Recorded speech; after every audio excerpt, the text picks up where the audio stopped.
Tom Brady's playing football tonight. We got the two TVs tonight, too. Tom Brady is playing football tonight in the city of Philadelphia. And the Philadelphia Eagles with a surprise, kind of higher register Week 5 win. Hey, the Eagles, they looked, dead in the water in Carolina. But the defensive backs in Philadelphia, a highly maligned group in Philadelphia, obviously not even coming close to Ben Simmons in terms of highly maligned in Philadelphia, but 3 interceptions. 3 interceptions. They picked off Sam Darnold 3 times. Won that football game. Now here comes Jalen Hurts versus Tom Brady. Love it. And I'm just wondering what Tom Brady must be thinking today. And here's what I'm just wondering if at any point in time when he might be tuning in to whatever he does choose to tune into before tuning out or whatever. I don't think he watches anything. Or I don't know about that. I think he's on his phone. I think his antenna's up. I know, but I was just telling you, our Twitter feed's white hot to the touch. I mean, there's so many things that are out there on That's true. Instagram and Twitter, and people consume things not just on television anymore, or they're streaming it. At any rate, I'm just wondering if it, here Jalen Hurts and it's his time for Philadelphia. If at any point in time Brady just thinks, here's another one coming at the crown, coming at the Iron Throne. Here comes another one. He's age 44. How many have basically tried to make their bones off of this guy? Okay, all of them. All of them. And now here comes Jalen Hurts versus Tom Brady. 2 completely different style, ages. Keep going. But here comes Brady. No Gronk, but what he's got is maybe the best wide receiver group in the NFL, 1 to 3. Evans, Godwin, Antonio Brown playing at the top of his game. And when he takes the field tonight, Brady, on Thursday Night Football, can't help but notice, certainly since Philadelphia is where he's going to play, can't help but think about the last time Brady took the field on a Thursday night when he played his Thursday night game last year. Every team plays on a Thursday night, whether it's Thursday Night Football or Thanksgiving. Everybody's got to have that short week game, competitive-wise. That's why sometimes Thursday night you're like, why is this matchup on national television? Everybody's got to play a Thursday night. And last year, Brady's Thursday night game was almost 1 year ago today. It was October 8th, 2020.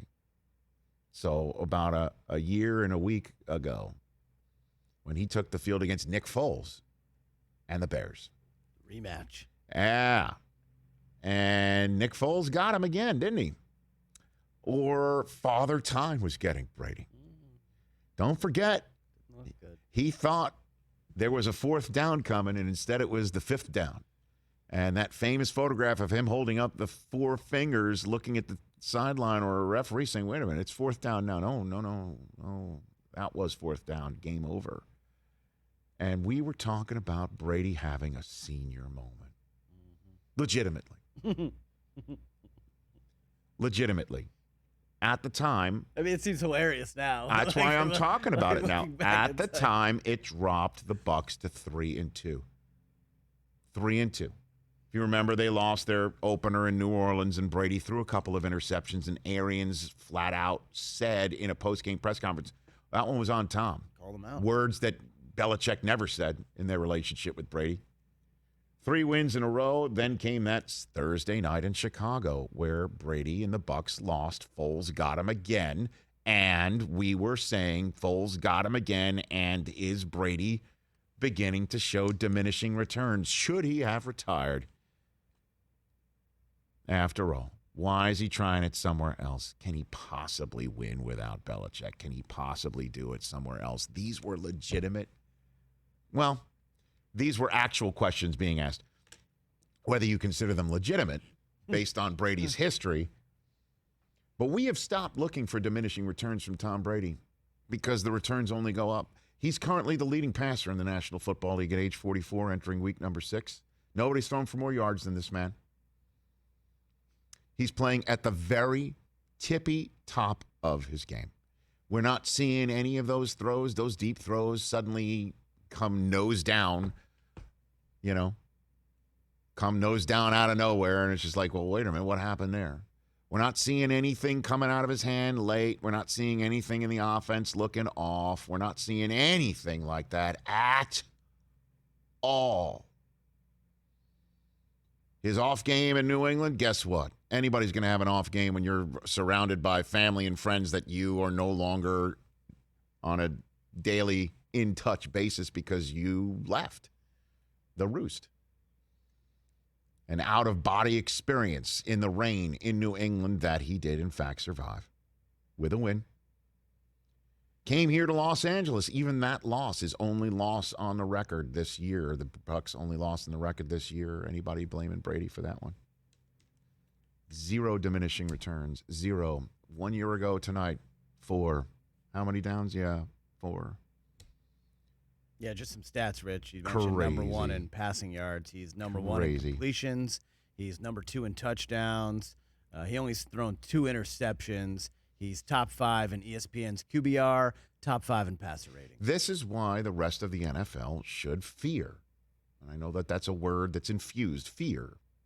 Last year, when the number 4 went up, and everyone's wondering what's going on, well, he's learned the offense, and when's it going to happen? And I even asked Bruce Arians that question in the middle of the run that they were on. After losing to the Chiefs on Thanksgiving weekend on that Sunday and then having a bye week after that, after which they didn't lose a game at all until SoFi Stadium week 3 this year. That basically, I asked Arians, when is Brady, do you think, going to have full command of the offense? He said next spring. Mm-hmm. They won a Super Bowl anyway. It's now the next fall. And look at what it looks like now. We're not talking at all about Brady's comfort level or the team figuring out what Brady likes or Brady figuring out what Arians and Leftwich likes and what's this. That's done. That's over. They're now turned the page into the same book. They're in the same church, the same pew, all of that. Defensively, they look vulnerable on the edges, and they reached out to Richard Sherman to come on in and then threw him right out there. After Arians said for him to play, there'll have to be a lot of people hurt. Well, there was a lot of people hurt or not ready to go. Tonight's a big game for the Eagles, trying to get back to 500, make their bones on Brady. And it's a big short week game with Brady with his thumb wrapped on his throwing hand. No Gronk again. Levante David out as well. Short week game, always tough. We'll be keeping our eyes peeled for some form or fashion of a slip-up. But it won't be the same conversation as last year because the Bucs are clearly the team to beat. Cardinals 5-0. I understand that. And the Bucs are 4-1, just like the Packers and the Rams and your Dallas Cowboys. But somebody's going to have to come at the king at some point when the game and season's on the line. And so far, the 44-year-old looks like the 34-year-old and looks like the 24-year-old, and in some ways even better. Can't wait for tonight, man. Oh, boy. Hey, you watched all the way to the end. Thanks for that. Watch more right here.